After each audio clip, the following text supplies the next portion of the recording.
नमस्कार साथियों, देखिए आज के जो सीट प्रैक्टिस संख्या 7 है दोस्तों, इसमें बिहार पुलिस और सीआरपीएफ ट्रेड्समैन। दोस्तों अभी जो इसका एग्जाम होने वाला है सीआरपीएफ ट्रेड्समैन के, ठीक है, और बिहार पुलिस का दोस्तों, इसमें जो कंबाइंड जो प्रश्न प्रीवियस में पूछा गया था और कुछ दोस्तों मॉक टेस्ट का सवाल, ठीक है, उन सभी प्रश्नों के साथ हम हाजिर हैं। साथियों चैनल पे नए हैं तो इसे सब्सक्राइब कीजिए और दोस्तों में खूब सारा शेयर भी कीजिए। साथियों देखिए आज के पहले प्रश्न से प्रश्न संख्या 1 को समझिए और ये सीट प्रैक्टिस संख्या आपका 7 है। साथियों इसमें लिखा हुआ है कि दो समरूप त्रिभुज ए बी सी और उसके बाद फिर कहता है डी ई एफ का परिमाप 36 और 24 सेंटीमीटर है। यदि डी ई का मान 10 है तो बताना है आपको ए बी का मान क्या होगा। साथियों जब आप इस तरह के समरूप त्रिभुज का सवाल आ जाए तो इसे बनाने के लिए आप एक चीज जरूर ध्यान में रखेंगे। देखिए कहता है कि दो समरूप त्रिभुज है दोस्तों, तो आप एक बनाएंगे। सबसे पहले देखिए ये आपका ए बी सी हो गया, फिर आप देखिए यहाँ से ये डी ई और एफ। दोस्तों यहाँ से ध्यान से समझेंगे, जो आपका परिमाप दिया हुआ है ना, तो देखिए लिखेंगे त्रिभुज डी ई एफ, ठीक है, सॉरी सबसे पहले आपका ए बी सी है, तो यहाँ पे आप लिखेंगे त्रिभुज ए बी सी का जो परिमाप है, ठीक है, और बटे लिखेंगे त्रिभुज डी ई एफ, ठीक है, का परिमाप। दोस्तों ये होता है आपका ए बी बटे आपका डी ई, ठीक है दोस्तों। तो आप यहाँ समझिए कि परिमाप जो है ना, पहले कितना दिया हुआ आपका, देखिए तो यहाँ से 36 दिया हुआ है, फिर दूसरा में कितना दिया हुआ है आपका 24 दिया हुआ है, और यहाँ से देखिए आपको ए बी का मान तो निकालना ही है साथियों, और डी ई का मान कितना है आपका 10 है। ये आपका हो गया 12 दूना और 12 ते 36, 2 से कटेगा ये 5 मरते में, 5 से कितना हो गया आपका 15। साथियों ए बी का मान कितना आ गया आपका 15 सेंटीमीटर। यही आपका आंसर है, option number C is the right. साथियों अब देखिए हम आगे बढ़ते हैं सवाल नंबर 2 पे। सवाल नंबर 2 को समझिए।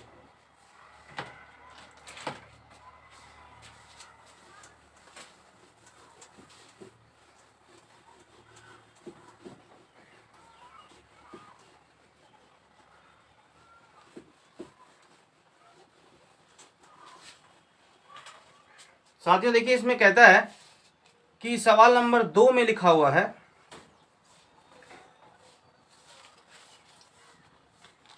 एक समतल मैदान, ठीक है, जिसकी लंबाई और चौड़ाई में 48 मीटर का अंतर है। हम कहे दोस्तों यहाँ से कि एक आयताकार कोई मैदान है, ठीक है, इसमें कहता है कि लंबाई और चौड़ाई, देखिए एल और बी में जो अंतर है साथियों वो आपका दिया हुआ है 48 मीटर का। फिर कहता है इसका परिमाप दिया हुआ है आपको 60 मीटर। मैदान का जो है ना आपको लंबाई निकालना है। दोस्तों इसका परिमाप आप जानते हैं कि 2 इंटू एल प्लस बी का जो मान है वो आपका कितना है 160 दिया हुआ है। दोस्तों इससे ये कटेगा आपका 80। आप देखिए ये समीकरण आपका फर्स्ट मानना पड़ेगा, इसे 2 मानना पड़ेगा साथियों। तो आप जानते हैं एल माइनस बी का मान कितना है 48 है, और यहाँ से देखिए एल प्लस बी का मान कितना है आपका 80 है। दोस्तों जब कभी भी ऐसा टर्म आए तो आप हमेशा ध्यान रखिएगा कि जब आपको एक समीकरण में प्लस हो, एक समीकरण में आपका माइनस हो, और ये दोनों जैसे यहाँ पे आपका सेम दिख रहा हो, ठीक है, तो इसमें सबसे पहले यदि आप एल का मान यहाँ से निकालना चाहते हैं तो आप लिखेंगे दोस्तों इसे गुना, मतलब इसे जोड़ देंगे सबसे पहले। तो आप यहाँ से देखिए यानी कि 48 प्लस आपका 80 बटे 2 कीजिए। फिर आपको दोस्तों यदि बी निकालना हो तो आप लिखेंगे कि 48 माइनस आपका 80 बटे कितना हो 2। दोस्तों तो यहाँ से आप समझिए, देखिए ये कितना आने वाला है, मतलब कि ये आपका 8 हो गया, और यहाँ से आप देखिए ये तो 12 बटे 2, मतलब कि यहाँ हो गया आपका 64। और यहाँ से दोस्तों आप 2 प्रश्न भी है, और जो बिहार पुलिस के जो अभी मॉक टेस्ट आया हुआ है, ठीक है, उसमें से जो है अभी कुछ प्रश्न वो भी है, ठीक है। देखिए जैसे सवाल नंबर 3 पे आते हैं, इसे आप समझिए।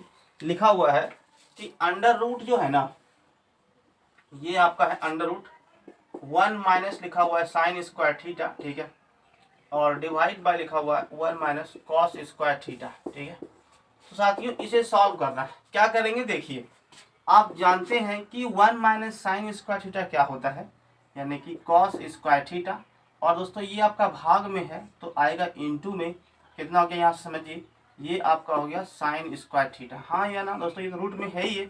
कॉस बटे साइन क्या होता है आपका कॉट स्क्वायर थीटा। रूट से दोस्तों ये कट जाएगा मतलब कितना यहाँ पे आ गया ओनली फॉर कॉट थीटा। यही आपका आंसर है। साथियों ये सभी सवाल जो है ना आपको देखने को मिलेंगे बिहार पुलिस में, ठीक है, आप ध्यान से बनाइए। देखिए आगे बढ़ते हैं, सवाल नंबर 4 को समझिए। सवाल नंबर 4,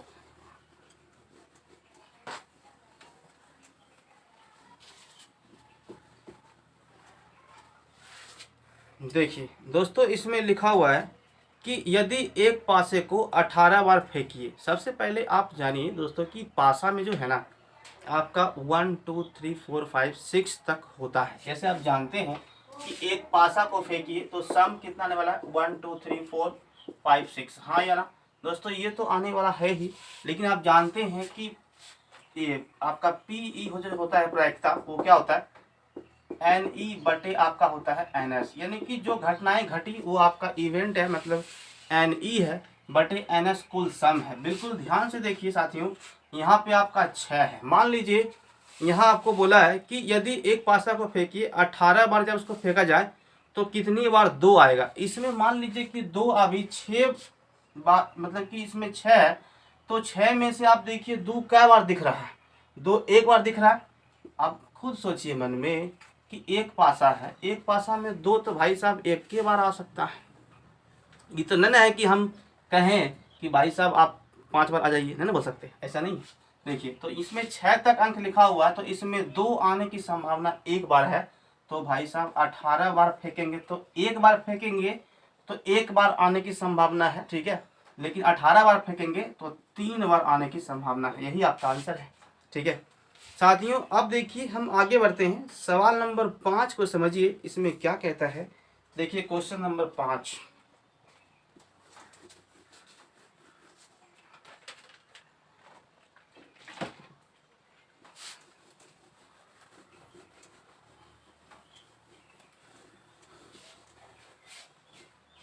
साथियों इसमें लिखा हुआ है कि नीचे दिए गए संख्या में से, ठीक है, किसका वर्गमूल जो है ना परिमेय है। देखिए तो किसका वर्गमूल अगर परिमेय आपसे पूछ रहा है तो आप जानते हैं कि परिमेय संख्या जो होता है वो आपका p बटे q के रूप में होता है, ठीक है, और उस पर रूट नहीं लगा हुआ होता है, ठीक है।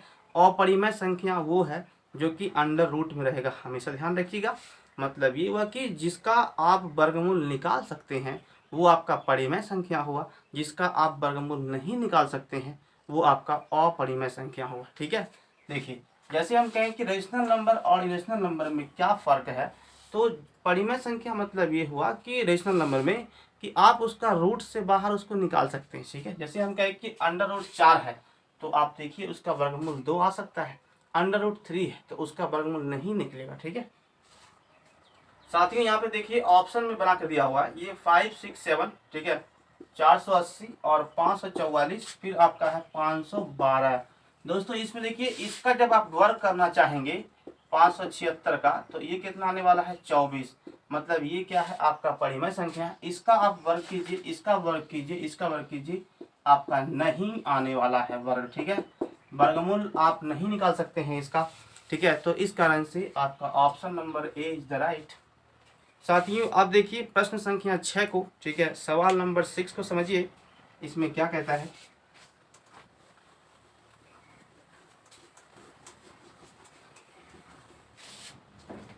लिखा हुआ एक खोखला बेलन है, ठीक है, डब्बा, और एक गोलाकार गेंद है। दोस्तों एक आपका बेलन दिया हुआ है, ठीक है, इस तरह से आप जानते हैं कि ये आपका बेलन है, ठीक है। फिर कहता है कि और एक गोला है, क्लियर, इस तरह से आप देखिए एक आपका गोला है, ये आपका त्रिज्या होता है। कहता है गेंद की त्रिज्या, मतलब साथ में यहाँ से आप देखिए ये r की त्रिज्या और ऊंचाई बराबर है। दोस्तों ये जो त्रिज्या और ये ऊंचाई बराबर बोल रहा है दोस्तों, इसमें जो आपका h का जो वैल्यू होगा वो आपका 2r के बराबर हो जाएगा, ठीक है, ऊंचाई। अब समझिए बोलता है कि बराबर है तो बेलन के भीतरी सतह का क्षेत्रफल और गेंद के संपूर्ण सतह का क्षेत्रफल का अनुपात क्या होगा। देखिए दोस्तों सबसे पहले आप इसका वक्रपृष्ठ निकालिए तो क्या होता है 2πr h, आपको रेशियो पूछा अनुपात में भाई साहब, और यहाँ से आप देखिए तो आप कैसे निकालेंगे, इसका होता है 4πr²। ठीक है दोस्तों, आप जानते हैं कि गोले का वक्रपृष्ठ क्या होता है, समझते हैं 4πr²। ठीक है, और विलन में क्या होता है 2πrh। देखिए दोस्तों, हम कहें कि ये आपका 2π r का जो वैल्यू है, यहाँ से देखिए मतलब r का वैल्यू तो r ही होगा। ठीक है, इंटू h का जो वैल्यू है ना, इसमें कितना है, इसमें r तो r ही है, और h का वैल्यू कितना है आपका 2r बटे, यहाँ से देखिए 4π, फिर दोस्तों यहाँ से कितना है r², मतलब कि आप यहाँ पे देखिए वो r का जो वैल्यू है वो आपका r² ही है। ठीक है साथियों, यहाँ से क्या आया, देखिए 2 दूना 4 हो गया, 4πr², सेम आया दोस्तों, मतलब कि 1/1, 1:1, तो फिर ओनली फॉर 1, यही आपका आंसर है। साथियों देखिए, अब हम आगे बढ़ते हैं, सवाल नंबर 7 को समझिए, इसमें क्या कहता है। क्वेश्चन नंबर 7 को देखिए दोस्तों, इसमें लिखा हुआ है कि 2 अंकों की एक संख्या का जो है ना, आपका लिखा हुआ है 2 अंकों की एक संख्या का दहाई अंक। बिल्कुल ध्यान से देखिए साथियों इस सवाल को, इसे आपको हम ऑप्शन से बता देंगे। ठीक है, क्योंकि जब कभी भी आप साथियों 2 अंकों का सवाल बनाते हैं, ठीक है, तो आप बिल्कुल ध्यान से देखेंगे, क्योंकि आप वहाँ पे ऑप्शन देखेंगे बस आपका आंसर खट से आ जाएगा। समझिए, जैसे हम कहें कि 2 अंकों वाली एक संख्या है, ठीक है, दहाई का अंक इकाई का अंक से तिगुना है। दोस्तों वहाँ पे ऑप्शन देखिए, आपको लिखा हुआ है पहला ऑप्शन में 62, फिर लिखा हुआ 26। दोस्तों इस तरह से ऑप्शन है, तो पहला ऑप्शन को आप उठाइए। ठीक है, ये 62 उठा लिए, बिल्कुल ध्यान से देखिएगा, एक बार समझ गए तो ये सवाल कभी भी आएगा तो आप बना सकते हैं। ये दोस्तों आप जानते हैं कि ये आपका इकाई अंक होता है। ठीक है, और ये आपका दहाई अंक होता है। ठीक है, कहता है कि 2 अंकों की एक संख्या है, दहाई का अंक इकाई के अंक से तिगुना है। बिल्कुल सही है, दहाई का अंक जो है वो इकाई से कितना है 3 गुना है, ये बात पहला मान गया। फिर कहता है यदि संख्या में 36 घटा दिया जाए, जो संख्या आपके पास है ना, इसमें 36 को माइनस करिए तो ये 6 और ये 2, ठीक है 26 आ गया, तो संख्या के अंक आपस में पलट जाते हैं। देखिए ये 6 यहाँ पे आ चुका है साथियों, और ये 2 यहाँ पे आ चुका है, संख्या का अंक पलट गया, मतलब कि option number A is the right, यही आपका आंसर होगा। ठीक है साथियों, अब देखिए हम आते हैं सवाल नंबर, अभी आपको हम बताएं 6। ठीक है, देखिए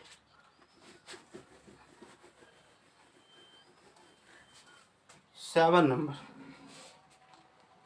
कहता है एक भिन्न का हर अंश से 5 अधिक है।